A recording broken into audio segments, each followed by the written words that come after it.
When I look into some country, some developed country, I used to love the way they govern their citizen and the way they govern their country. It's so enjoyable. It's so interesting that you want to, you put your ear, you will see yourself listening to what they are saying. And maybe you are not part of the country, but maybe you saw it online, or you saw it on the TV, or you saw it, because they are open, it's transparent. They call it transparency. Transparency, where you see president of a country, minister of a country, prime minister of a country, governors of countries, mayors of countries, council of countries, and the rest, being humble to the call that the work that they have taken in to do for the country. And they do not see themselves as the boss of the country. They do not see themselves as the boss. They do not see they see themselves working for the country, but being the leader, team leader, they call it team leader, being the team leader in the country, governing the country. They put their mind, their life, their soul to see that the country is better. And not that only, they always talk of their future generation, even the one that they have not born. You need to see opposition group and the ruling parties and other opposition group, how they are against what the ruling party, the current ruling government, the government are doing. They are against it, and they are opposing it because they want to go back to, they want to be on that seat. You understand me? And with that, so many things will be coming out. You see, with that, so many things will be coming out, so many problems that need to be sorted. You see them bringing it out. And the best part of it, what I'm saying is that the best of it, you see the prime minister or the president sitting, and there will be dialogue. There will be, opposition group and this group bringing out his plan, what he has intended to do for the country, what he has gone, and if he has no right to sign it. It has to be what? It has to be brought into the house. The dialogue, then they cast a vote on it to see if that thing should be what? Awarded or not. Because it is the taxpayers' money. I wish this is how Nigeria is in. I wish that this Nigerian government will see to this kind of thing. Since they travel, they will just be travel to Rome, travel to different places. They do not look at. There are no problem. I wish that Nigerian president like Tinubu, they will have a house where the opposition group will be, like the opposition group will sit, and they sit, and Tinubu will bring out everything that he has to do for the country. And the opposition group will look at it and maybe oppose it, and other people, the country will be watching it live, what they are doing, until they finish the dialogue. Then there will be a vote that will be cast on those things, if it should be agreed or not, and carry the country along. You see, they carry the country, the citizen along, because why there's some people now online, people online bring their own suggestion. They are watching it, they are looking at it. That's what makes country to go well. You understand me? You can see what the Prime Minister is saying. I need you guys to watch this. I don't want to talk too much. I want you guys to watch what the Prime Minister has said. Watch it and you see it. Please subscribe, comment, and like this video. I will see you in the next video. Bye for now. Prime Minister's questions. Clive Efford. Number one, Mr. Speaker. Prime Minister. Thank you, Mr. Speaker. Today we're investing £15.6 billion in transport infrastructure of the North and of the Midlands. Mr. Speaker, we're decisively turning the page on a failed economic model of low investment, and we're backing the talent and prospects of the whole country. And over coming weeks, we'll set out plans for further investment and renewal. Mr. Speaker, our strategic defence review shows this government will never gamble with our national security. Through the biggest sustained increase since the Cold War, we will transform our defence, strengthen our nation, and invest in jobs and industry across the United Kingdom. Mr. Speaker, this morning I had meetings with ministerial colleagues and others. In addition to my duties in this House, I shall have further such meetings later today. Mr. Speaker, we all remember the glorious summer in 2012 when the world's greatest athletes came to London to compete in the Olympics and the Paralympics. It showcased Britain at its best, not just in track and field, but also as a country that can host major cultural and sporting events. Yeah. My right honourable friend has been written to by over 200 of our top athletes. Some of them are members of Cambridge Harriers that meets in my constituency, and they're calling for the government to support the bid for the 2029 World Athletics Championships to take place in London. If successful, it will lift the whole nation. If successful, it will lift the whole nation. It will inspire a generation of new athletes. It will showcase Britain on a world stage, put £400 million into our economy. What's not to like? I think the race has finished. Go on, Prime Minister. I thank my honourable friend. One of the greatest achievements of the last Labour government was that 2012 Olympics in London, and we all remember it. Can I pay tribute, given the response, can I pay tribute to the extraordinary contribution of Tessa Jowell to that Games? Agree there have been huge economic benefits of hosting major sporting events, as well as an important legacy. We come to Leader of the Opposition. Cabibero. Mr. Speaker, 3 weeks ago, the winter fuel policy was set in stone. 2 weeks ago, the Prime Minister U-turned. Today, the Chancellor is rushing her plans because she just realised when winter is. So on behalf of the pensioners who want to know, can the Prime Minister be clear with us here and now? How many of the 10 million people who lost their winter fuel payments will get it back? Prime Minister. Well, I'm glad to see she's catching up with what happened 2 weeks ago. Mr. Speaker,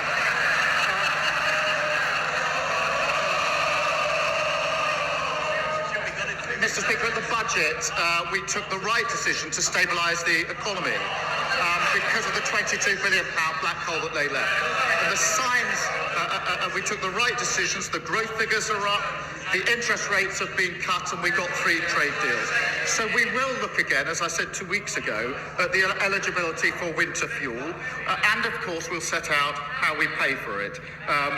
But because we've stabilised the economy, Mr. Speaker, we on this side are committed to the triple lock, and that increased pensions by over £400 this April.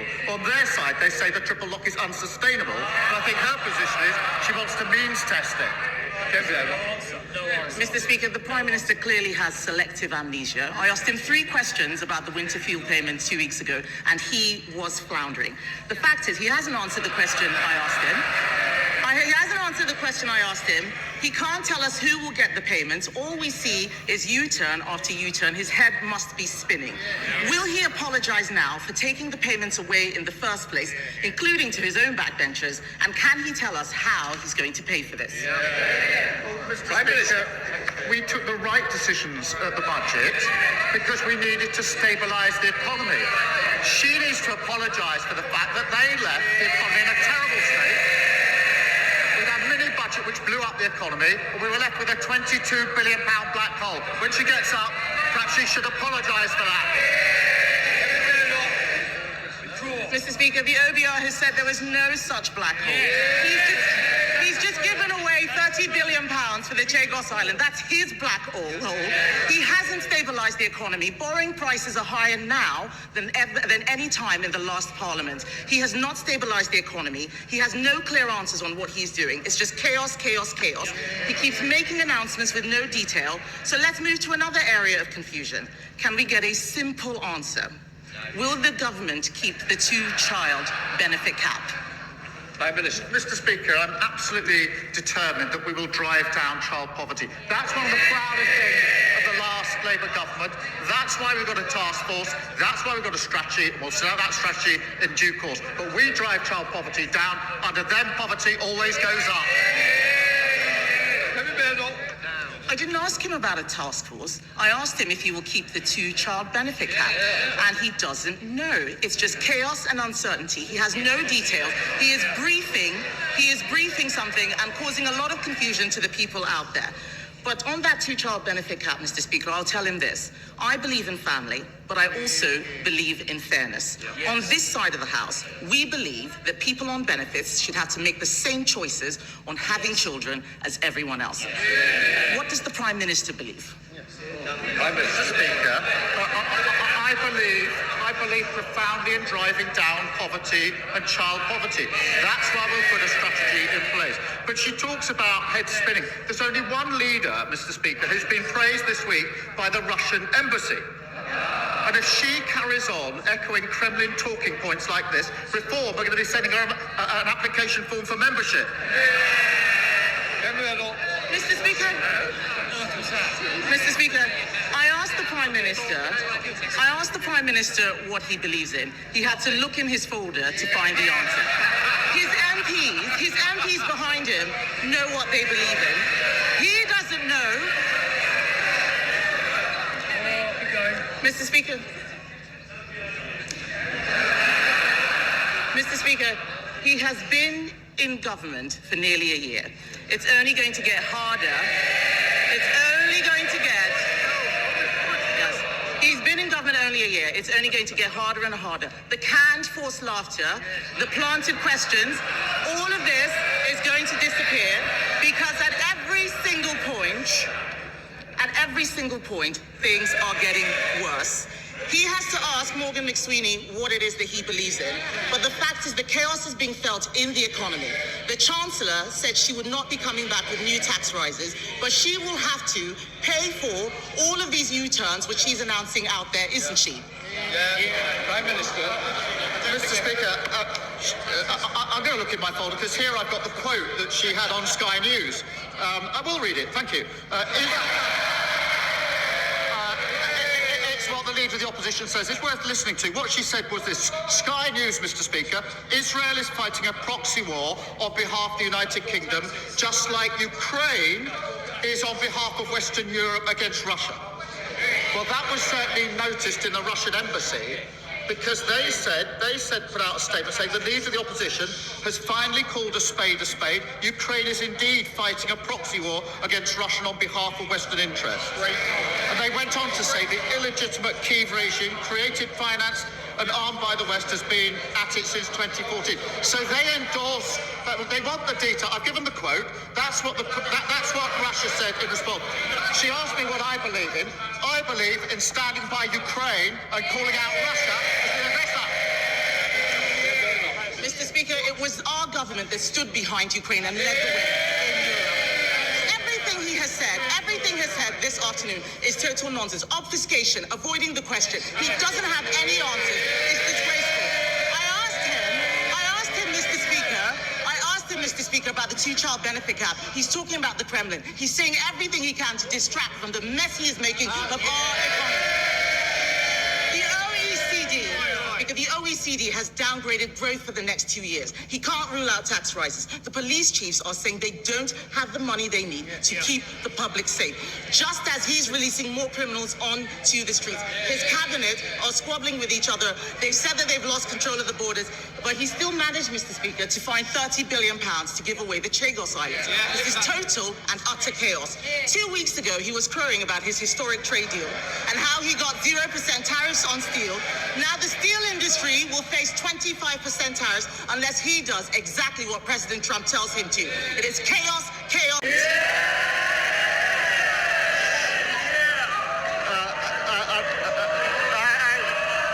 only advice, Mr. Speaker, she gets up on a Wednesday morning, scrolls through social media, never does any of it. We're the only country in the world that isn't paying the 50% tax on steel. We are working on it to bring it down to zero. That is going to happen. Please, let's listen to the answer, even if you don't believe you're getting one. It is how the Prime Minister wishes. What did she opposes the US deal. She opposes the India deal. She opposes what we're doing with the EU, and she opposes Diego Garcia. That's a vital intelligence and strategic capability. Absolutely clear that legal uncertainty would compromise that capability in a very short time. No responsible Prime Minister would ever let that happen. We have secured the long-term basis for the base. That has been welcomed by Mr. Speaker, welcomed by the US, NATO, Australia, New Zealand, India. They're our allies. It's been opposed by our adversaries, Russia, China and Iran. And into that column we have reform, presumably following Putin, and the Tories following reform.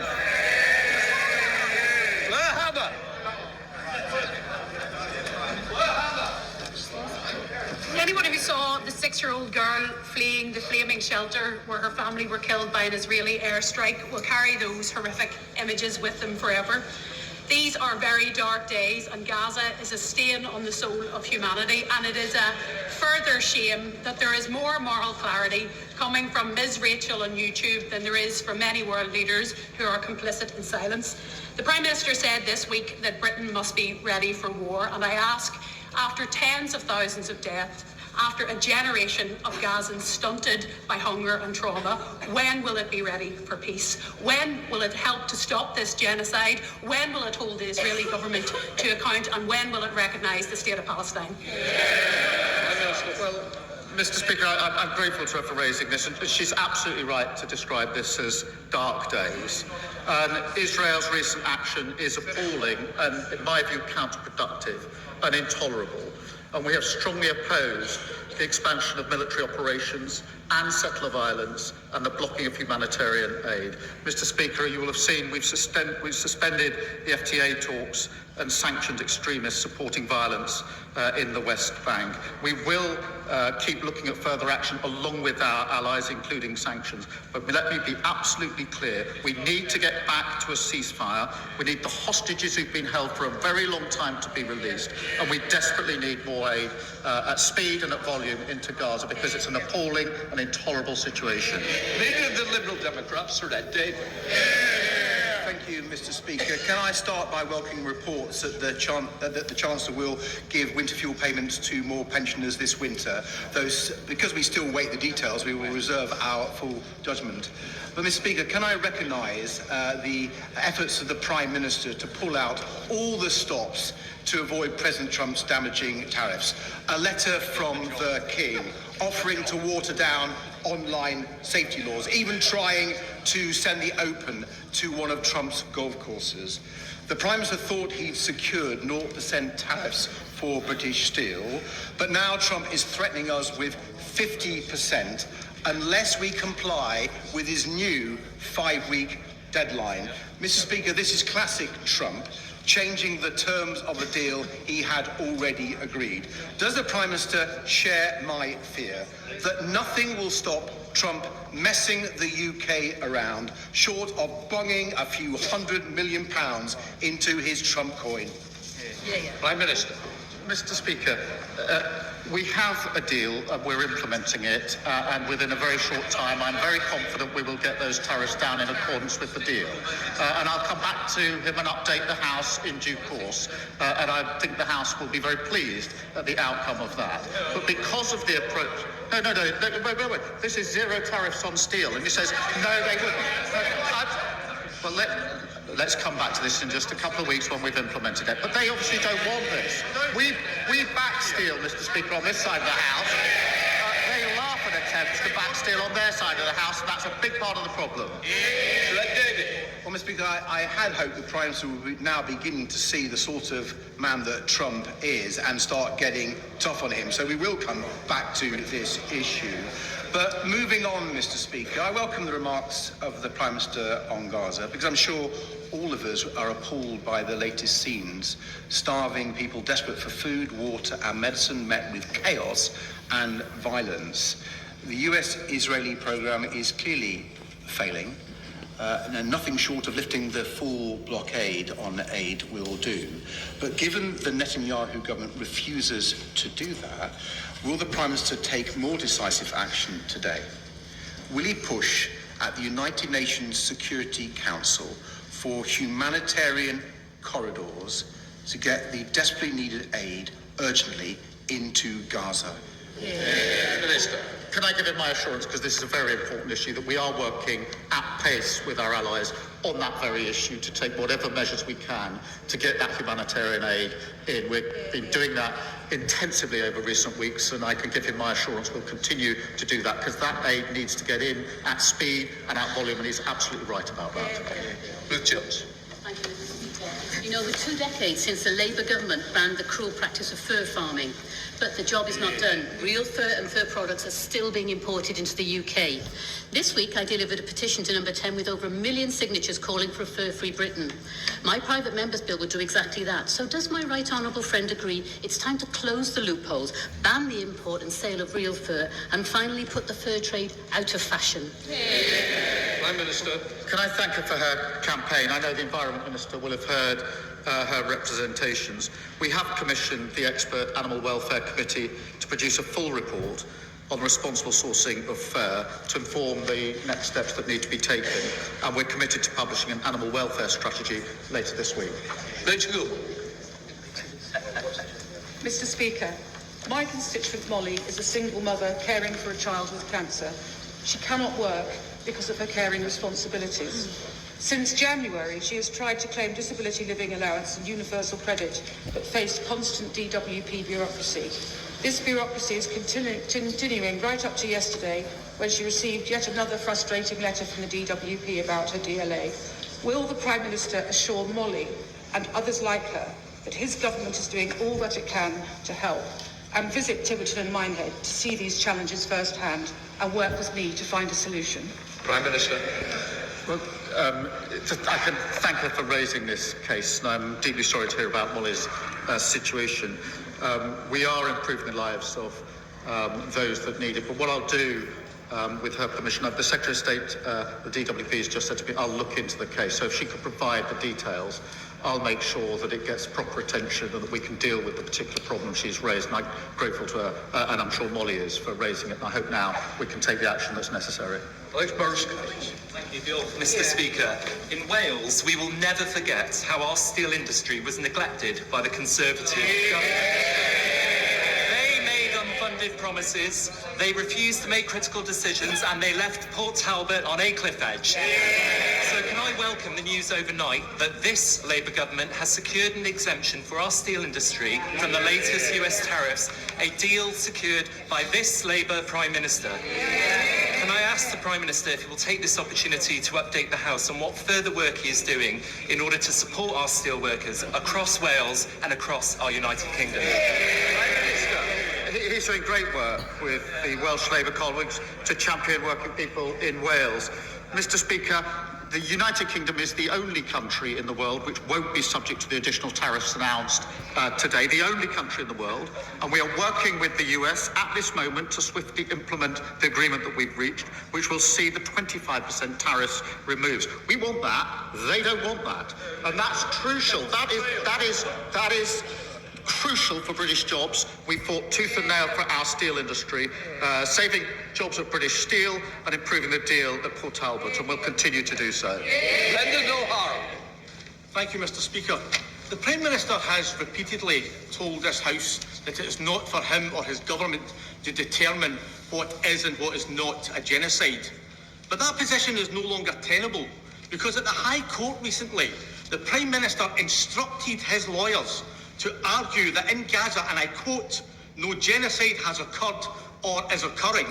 So the truth is, his government has made a determination. The question is, does he have the courage of his convictions, and will he repeat from that dispatch box what he told his lawyers to argue in the High Court, that he believes that no genocide has occurred or is occurring in Gaza? Prime Minister.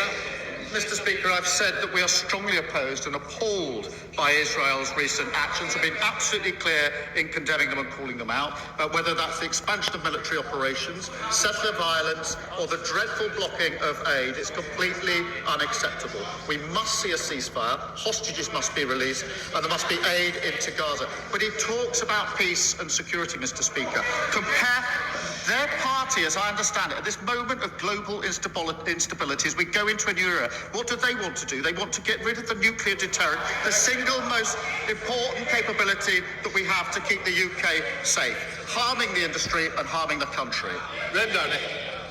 Thank you very much, Mr. Speaker. Carnegie UK was established by Dunfermline-born philanthropist Andrew Carnegie, and they found that people under 49 are twice as likely to have been negatively impacted by the rising cost of living compared to those over 65s. Mr. Speaker, it's vital we increase opportunities for younger people and help put more money in their pocket. But sadly this week we saw the Scottish Government seek to close off an opportunity for young people by refusing to support new skills investment from Rolls-Royce, while the college sector in Scotland also warns of a funding crisis. Can I ask the Prime Minister what more he is doing to make sure young people in Scotland get the opportunities they deserve despite a failing and stagnant SNP Scottish Government? Well, I thank you for raising this. At a time of global conflict, it is staggering that the SNP policy is to block an £11 million investment for a new national welding centre on the planet. To block it. I was there, Mr. Speaker, earlier this week. I saw the huge potential for apprenticeships, for job opportunities and for young people. I support it, they block it.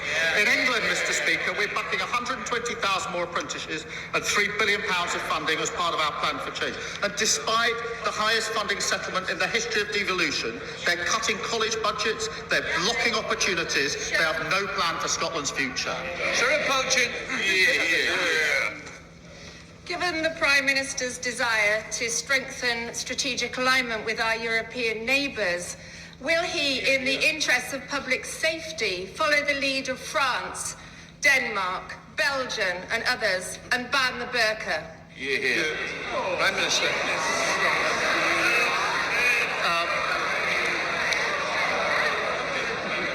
Can I welcome her to her place?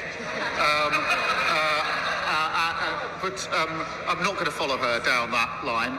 But now she is here and safely in her place, perhaps she could tell her new party leader that his latest plan to bet £80 billion of unfunded tax cuts, with no idea how he's going to pay for it, is Liz Truss all over again. Although, considering I think she was a Conservative member when Liz Truss was leader, she probably won't. Dr. Scott Harper. Thank you, Mr. Speaker. During recess, I visited Scottish Action for Mental Health's Red Hall Walled Garden, which I'm proud to say is in Edinburgh South West. It has operated for decades as a therapeutic horticultural centre supporting adults with mental health problems. Like similar community mental health services across Scotland, it is now under threat. It faces potential closure due to chronic underfunding of IGBs by the SNP government. Does the Prime Minister agree that facilities like Red Hall Walled Garden should have been a priority for the SNP when deciding how to spend the record funding settlement Scottish Labour MPs won for Scotland? Prime Minister. What my honourable friend describes is how health services in Scotland are utterly broken under the SNP. From people waiting too long for mental health support in his constituency to the Wishaw neonatal unit in Hamilton, which the SNP are threatening to downgrade. In 2021, the SNP said they recruit 1,000 more community mental health workers. They utterly failed to do so. If the SNP had a plan to fix Scotland's NHS, they'd have done it by now. Scotland needs a change of direction. Thank you, Mr. Speaker. Sir John Cunliffe's interim report published yesterday laid out the fundamental changes that are needed for our water sector. This is felt no more acutely than in my constituency of Chichester. We have a harbour that's in an unfavourable declining condition and sewage is blighting our tourism industry. But with water bills from Southern Water rising by 47% for my constituents, can the Prime Minister tell them when they can expect to see the real change that this government promised and our waterways cleaned up for good? Well, can I share her anger and frustration at the broken water system that we inherited, with frankly appalling sewage, higher bills and executives paying themselves huge bonuses. And the era of being rewarded for failure is over. We've launched a record 81 criminal investigations into law-breaking water companies in England, introduced the Water Act with prison sentences for polluting bosses and banning unfair bonuses, and we'll respond to the Independent Water Commission in full following the publication of the final report. Deputy Chairman. Thank you, Mr. Speaker. The proposed Hemel Health Campus, a partnership between the NHS and the Council, presents a perfect opportunity to deliver on Labour's commitment to neighbourhood-based care, bringing services closer to where people live in facilities designed around their needs. It can also help to regenerate our town centre. Does the Prime Minister agree with me that it's essential that all stakeholders involved in the project are as ambitious as possible and work to deliver a community hospital that builds on the services currently available and reflects the evolving needs of our town? Prime Minister. Well, can I pay tribute to how he's bringing people together to deliver better care in the community that meets the needs of his constituents. The proposals for the health campus will be open to public consultation. I'd urge the whole community to input into that to ensure the strongest investment case is put forward. I'm pleased that waiting lists in his local trust have fallen by a fifth since March 24 because of the investment that we've put into the NHS, which of course was opposed by the parties opposite. Now, what put together? Thank you, Mr. Speaker. Over the past few months, I've been meeting with care providers in my constituency of Stratford-on-Avon who deliver essential and expert care to some of my most vulnerable constituents. But like so many small businesses, they are under huge financial pressures, and the hike in national insurance is yet another burden many can't afford. I welcome the government party U-turn on winter fuel payment cuts following pressure from these Liberal Democrat benches. So when will the Prime Minister offer relief to care providers and other small businesses and U-turn on the punitive hike to national insurance? Prime Minister. Mr. Speaker, we announced £502 million to support local authorities to manage the changes in NICs. We put £3.7 billion in additional funding for social care, doubled the disabilities facilities grant, and introducing the first ever fair pay agreement for professional carers, including minimum standards for pay. But I would just gently say to her, her party opposed the budget which provides the money for the funding. You can't keep asking for more spending and oppose a budget which raises the money. Natalie Fleet. Thank you, Mr. Speaker. The first constituent to reach out to me was a brave bowls-over mummy who had waited 4 years, 5 months from rape to prosecution, with 3 postponements and multiple suicide attempts. I will do everything I can to use this chamber to speak out for women that are being so badly let down. How will the Prime Minister support me to make sure that when these survivors, these formidable women across the country come forward, they will get justice and there will be space in our prisons for their perpetrators? Prime Minister. Can I thank her for raising this case so powerfully and everything that she's doing on it. The case she's outlined is utterly shameful, and for far too many victims are waiting too long for justice. Mr. Speaker, we're delivering a record number of sitting days, reviewing criminal courts to speed up the hearing of these cases and have as a mission to halve violence against women and girls. She talks about the prison system. The party opposite left the prison system on the brink of collapse, routinely operating at 99% capacity because in 14 long years they only added just 500 extra places. We will deliver 14,000 new prison places so the public are protected from these vile offenders. Thank you, John. Thank you, Mr. Speaker. The Prime Minister told us during the general election that he is a socialist. What's been more surprising is to find out in the last couple of weeks that the leader of the Reform Party might be one too. As the Chancellor puts the spending review and locks it down, will the Prime Minister please remind her of Mrs. Thatcher's all too pertinent observation that the trouble is with socialism is that eventually you run out of other people's money to spend.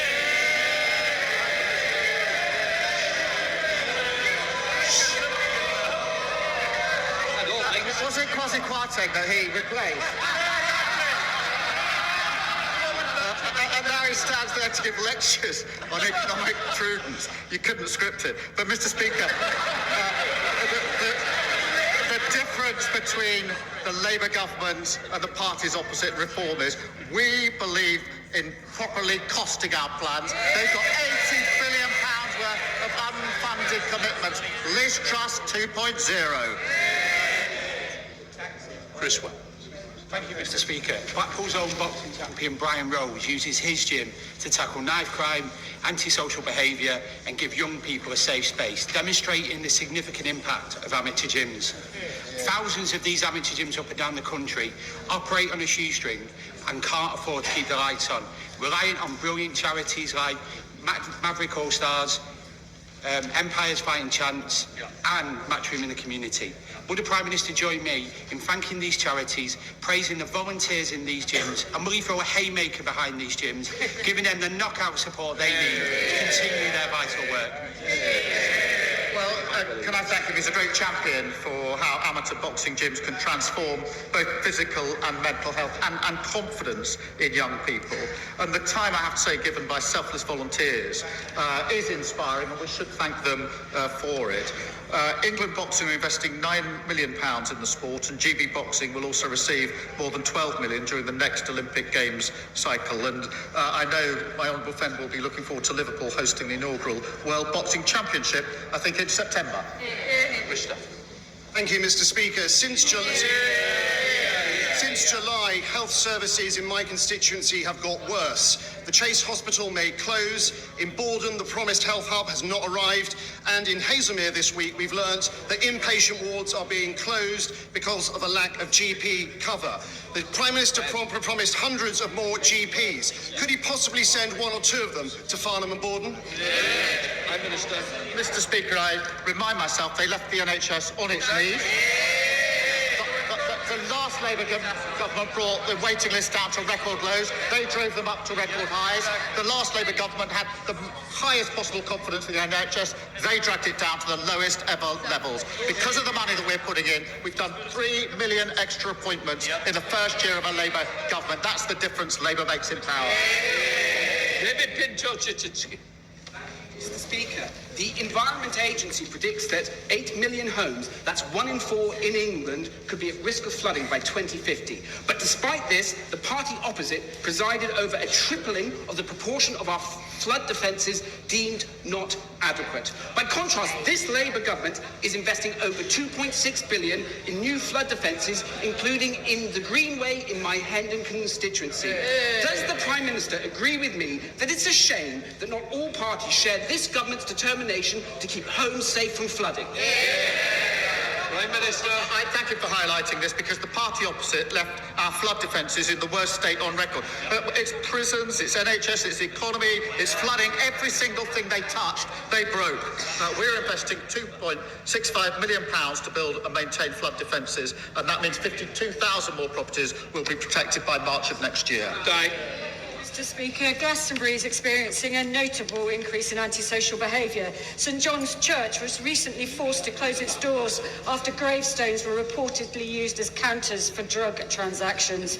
Constituents Peter and Melanie told me that people have been targeted when collecting their pensions with demands for money, leaving them feeling scared and overwhelmed. The lawlessness is deterring tourists, and business owners have told me trade is suffering.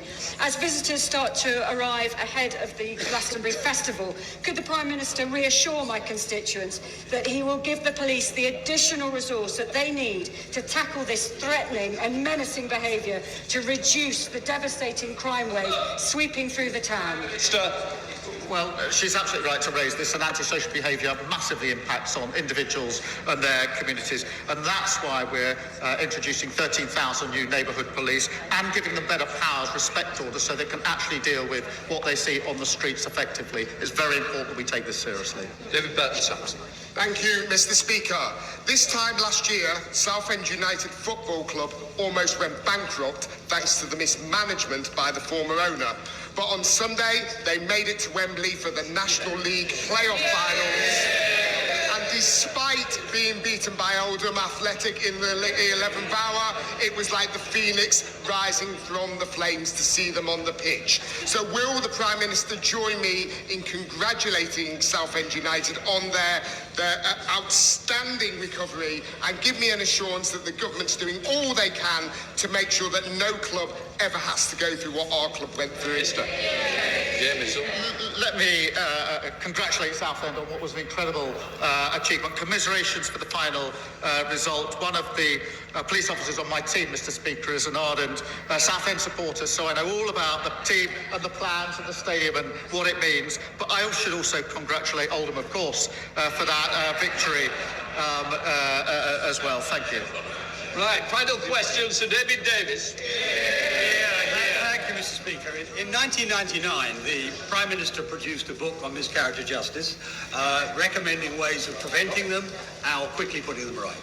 But in 2014, people who had been wrongly imprisoned and then exonerated were only allowed compensation if they could prove their innocence beyond reasonable doubt. This ignored the decision of the court exonerating them and actually meant that 93% of people who had been wrongfully imprisoned, often had their lives destroyed, got no compensation whatsoever.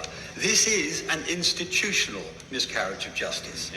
Will he instruct the Department of Justice to review this matter and pay personal attention to actually getting this travesty of justice resolved?